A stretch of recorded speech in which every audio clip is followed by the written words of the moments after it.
GK lovers में आप सभी का स्वागत है। दोस्तों, आज हम बात करेंगे हड़प्पा संस्कृति के बारे में, जिसको कांस्य युगीन सभ्यता भी कहा जाता है। दोस्तों, कांस्य जो है हमारा तांबे से बना होता है, अतः इससे पहले की जो हमारी सभ्यताएं थी उनको ताम्रयुगीन सभ्यताएं भी कहा जाता था, और उन सभ्यताओं को प्राक हड़प्पा संस्कृति भी कहते थे। दोस्तों, हड़प्पा संस्कृति का जो प्रारंभ है वह 2350 से 1850 ईसा पूर्व तक माना जाता है। दोस्तों, इससे पहले मैं आपको यह बता दूं कि हड़प्पा संस्कृति के बारे में जानने के लिए बहुत कुछ है, अतः यह वीडियो आपको 2 से 3 पार्ट में मिलेगा। तो चलिए शुरू करते हैं। दोस्तों, जो हमारी हड़प्पा संस्कृति है उसके बारे में जानने को हमें सबसे पहले तब मिलता है जब जो ब्रिटिश अभियंता अलेक्जेंडर कनिंघम को एक मोहर मिलती है हड़प्पा सभ्यता की। चूँकि वह इस विषय में बहुत अधिक नहीं जानते थे, अतः उन्होंने इस विषय में जानने का प्रयास भी नहीं किया। परंतु हड़प्पा संस्कृति के बारे में जो सबसे पहली कामयाबी हमें मिलती है वह मिलती है हमें 1921 में, जब दयाराम साहनी द्वारा हड़प्पा की खोज की जाती है, और उसके बाद राखल दास बनर्जी को सिंधु घाटी में मोहनजोदड़ो की खुदाई का श्रेय दिया जाता है। दोस्तों, इनके अलावा FN खान एवं MR मुंगेल ने भी कोटदारजी एवं हकरा की खुदाई की। उसके अलावा भी और भी कहीं खुदाई करने वाले हमारे इतिहासकार हुए हैं, जिनके विषय में हम बाद में जानेंगे। तो दोस्तों, इसके बाद हम बात करेंगे हमारे सिंधु घाटी सभ्यता के भौगोलिक विस्तार के बारे में। दोस्तों, सिंधु घाटी सभ्यता का भौगोलिक विस्तार उस समय की मिस्र की सभ्यता एवं मेसोपोटामियन सभ्यता से भी अधिक था। यह हमारी सभ्यता उस समय के भारतीय उप महाद्वीप, जिसमें पाकिस्तान और बांग्लादेश भी सम्मिलित थे, के उत्तरी पश्चिमी भाग में विकसित हुई।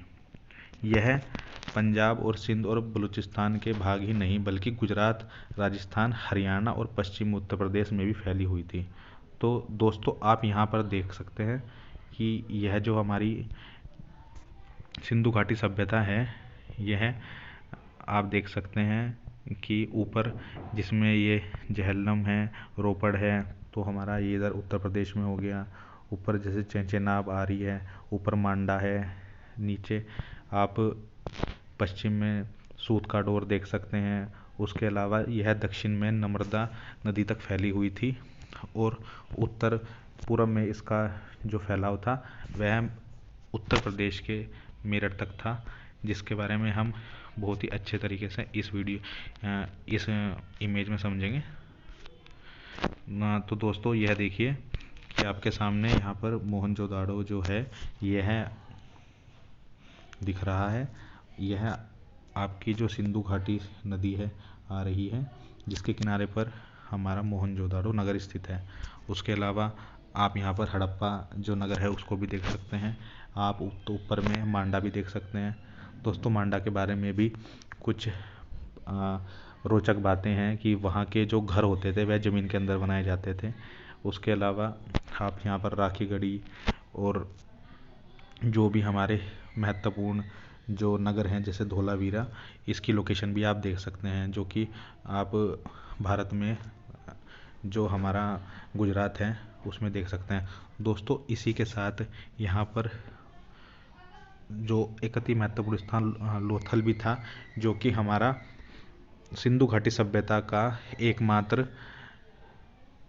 जो बंदरगाह था। दोस्तों, इस बंदरगाह द्वारा मेसोपोटामियन सभ्यता एवं नील नदी की सभ्यता के साथ व्यापार किया जाता था। यह बात हमें तब पता लगती है जब मेसोपोटामियन सभ्यता में हमें सिंधु घाटी सभ्यता की मोहरें मिलती हैं। चूँकि यहाँ की मोहरों का मेसोपोटामियन सभ्यता में पाया जाने वाला इस बात का गवाही देता है कि ये दोनों सभ्यताएं आपस में व्यापार करती थी। उसी तरह लोथल से भी हमें जो मेसोपोटामियन सभ्यता में नावें प्रयुक्त होती हैं उनके छोटे छोटे खिलौने मिले हैं। दोस्तों, एक और रोचक बात कि सिंधु घाटी सभ्यता में चावल के अवशेष लोथल से ही मिले हैं, अतः जिसके विषय में हम आगे बात करेंगे। तो दोस्तों, बात करते हैं सर्वाधिक महत्वपूर्ण नगरों के बारे में। मैंने आपको अभी दिखाया कि सर्वाधिक महत्वपूर्ण जो नगर थे वो हमारे हड़प्पा, मोहनजोदारो थे। उसके अलावा चंदूगढ़ो एवं लोथल जो हमारा महत्वपूर्ण था। उसके अलावा कालीबंगा एवं बर्नवाली जो हरियाणा के हिसार जिले में स्थित है वह था। दोस्तों, सूत काडोर और सूत कोटदा यह समुद्री तटों पर स्थित थे और संभवतः यहाँ से जो हमारे छोटे छोटे आभूषण हैं, जो कीमती पत्थर हैं, उनका व्यापार होता था। जो व्यापार मुख्यतः हमारा मध्य एशिया और मेसोपोटामियन सभ्यता के साथ ही उस वक्त सबसे अधिक प्रचलित था। इसके बाद दोस्तों हम जानेंगे कि नगरों की संरचनाएं। दोस्तों, आप एक चीज़ देख सकते हैं कि इस नगर में के दो भाग हैं, या हम इस नगर के दो भाग कर सकते हैं। एक तो ये जो ऊपर का ऊंचाई वाला भाग हो गया और दूसरा जो हमारा निम्न वाला भाग हो गया। दोस्तों, जो ऊंचाई वाला भाग है वहाँ पर संभवतः जो शासन करने वाला वर्ग था वह रहता था, जिसमें जो उस वक्त सरदार होते थे या राजा होते थे उन लोगों का निवास स्थान था। और जो निम्न स्तर का शहर था उसमें संभवतः सामान्य लोग रहते थे। जो नगर थे वह खंडों में विभक्त थे और सड़कें जो थी वह काफ़ी चौड़ी और एक दूसरे को समकोण पर काटती थी। मकान जो थे वो पक्की ईंटों के बने हुए थे। तो दोस्तों, इतनी बड़ी संरचना के लिए हम एक बात तो जानते हैं कि उस वक्त अर्थव्यवस्था काफ़ी मजबूत रही होगी। लोग बहुत अच्छे तरीके से कर देते होंगे और उसी कर का उपयोग जो है इतने बड़े नगर को बनाने के लिए वहाँ के शासकों ने किया। दोस्तों, उसके बाद अब हम बात करते हैं महत्वपूर्ण संरचना के बारे में। यह मोहनजोदड़ो में जो सबसे ज़्यादा महत्वपूर्ण संरचना है वहाँ का स्नानघर है। आप यहाँ पर यह स्नानघर देख सकते हैं। यह स्नानघर की जो लंबाई है वह यहाँ पर दी हुई है 11.88 मीटर एवं चौड़ाई 7.01 मीटर एवं जो गहराई है इसकी वो 2.43 मीटर है। दोस्तों, यह एक तरीके का सामूहिक स्नानघर था। वर्तमान में भी जब आप किसी गुरुद्वारा अमृतसर में या फिर मंदिर में जाते हैं तो हम वहाँ पास में ही एक तालाब पाते हैं जहाँ पर स्नान करने के बाद दर्शन मंदिर में जाकर करने होते हैं। तो हम मान सकते हैं कि उस वक्त भी इसी तरह के धार्मिक क्रियाकलाप रहे होंगे। लोग यहाँ पर आते होंगे और इस जो स्नानघर हैं वहाँ पर स्नान करते होंगे।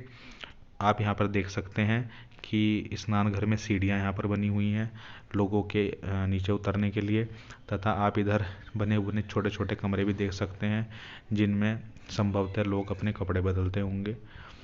पर दोस्तों, यह भी मोहनजोदारो की सबसे अधिक बड़ी इमारत नहीं थी। दोस्तों, मोहनजोदारो की सबसे बड़ी इमारत जो थी वह अनाज रखने के कोठार थे।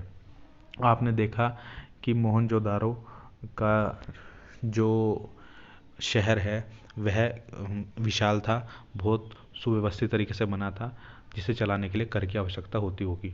उस वक्त के लोग सामान्यतः जो उगाते थे जिसमें गेहूं और जौ प्रमुख था उसी को जो कर के रूप में देते होंगे, जिसको रखने की आवश्यकता महसूस वहाँ के शासकों को हुई होगी, जिसको लेकर उन्होंने बड़े अनाज के कोठार बनवाए होंगे।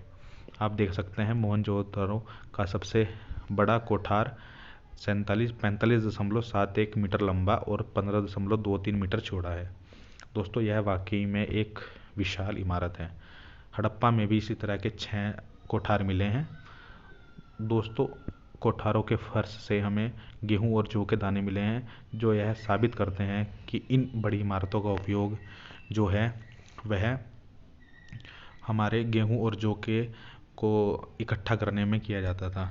दोस्तों, उसके बाद हम बात करते हैं जल निकास प्रणाली की। यह बड़ी ही अद्भुत प्रणाली उस वक्त विकसित थी। वहाँ पर आप देख सकते हैं कि ये आपके सामने एक कुआं है। कुएं में आप बहुत बहुत अच्छे तरीके से देख सकते हैं कि जो जल है उसकी निकासी की व्यवस्था की गई है। उसी तरीके से वर्तमान में जिस तरीके से सीवर लाइन होती हैं, आपके घरों का पानी नालियों से होता हुआ उसमें गिरता है, उसी तरीके से उस वक्त भी सड़कों के नीचे नालियाँ बनी हुई थी और सड़कों में मेन होल थे, जिनसे समय समय पर मेन होल से होकर नालियों की सफाई की जाती थी। दोस्तों, यह एक अद्भुत बात है कि आज से करीब 3,500 साल पहले भी इस तरह की प्रणाली हमारे देश में मौजूद थी। दोस्तों, उसके बाद हम बात करते हैं कृषि की। आप जानते हैं कि बहुत अधिक मात्रा में वहाँ के लोग कर देते होंगे। वह कर केवल उपजाऊ भूमि होने पर ही संभव था।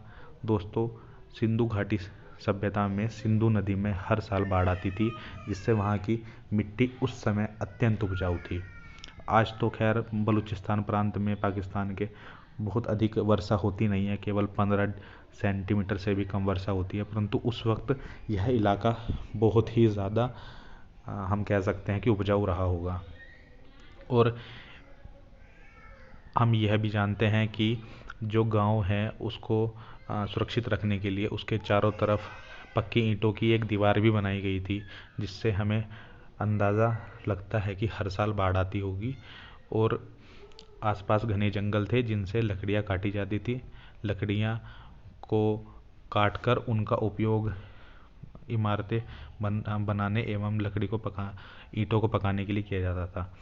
दोस्तों, आप अपने सामने यह एक मिट्टी की गाड़ी देख सकते हैं।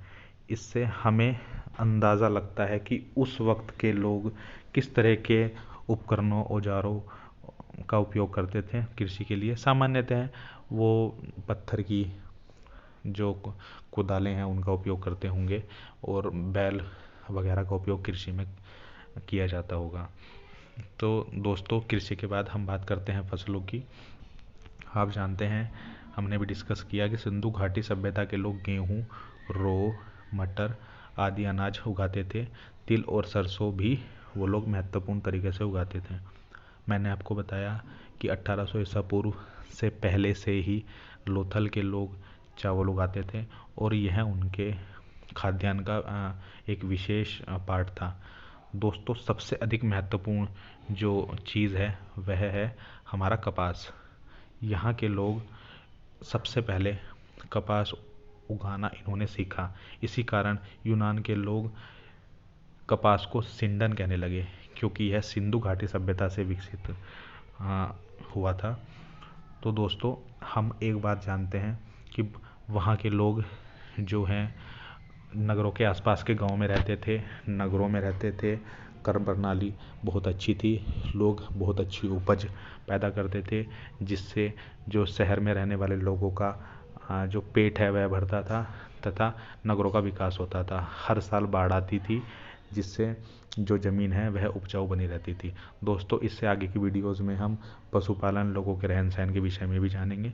दोस्तों, आप सभी को अगर यह वीडियो पसंद आया हो तो इसे लाइक करें, शेयर करें और दोस्तों मुझे कमेंट बॉक्स में बताएं कि आपको यह वीडियो कैसा लगा और आप इसमें क्या इम्प्रूवमेंट चाहते हैं। आप सभी का वीडियो को देखने के लिए धन्यवाद।